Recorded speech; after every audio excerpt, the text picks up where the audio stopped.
क्या आपको पता है कि आप प्रॉपर्टी खरीदे बिना भी रियल एस्टेट में इन्वेस्ट कर सकते हैं? पर कैसे?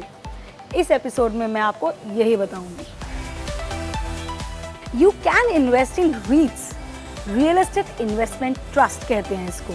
These are publicly traded companies that own or finance income producing real estate across range of property sectors. REITs में इन्वेस्ट करना बिल्कुल वैसा ही है जैसे कि आप नॉर्मल प्रॉपर्टी के किसी भी एसेट में इन्वेस्ट करते हैं।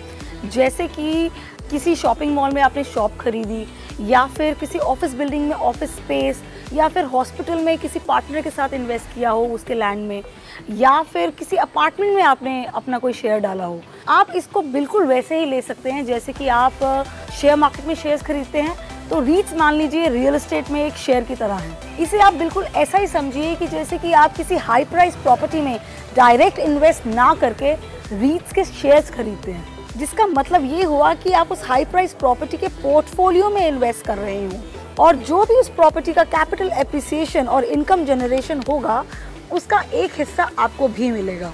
Because after investing in REITs, you will be one of the shareholders in that market. In simple words, you pool your money with other investors and the REITs uses that money to buy and manage real estate, and then you earn dividends from it. एक मज़ेदार बात यह है कि REITs आपको एक steady income stream तो offer करता ही है और साथ ही साथ लिक्विडिटी भी देता है, यानी कि आप इसके शेयर्स दूसरे स्टॉक्स की तरह बाय और सेल भी कर सकते हैं। ये वीडियो आपको कैसा लगा प्लीज़ आप मुझे लिखकर बताइए। इस सब्जेक्ट के बारे में कोई क्वेरी है then do DM me, I'll be happy to answer that. Till then stay safe. This is Neha Nagpal signing off.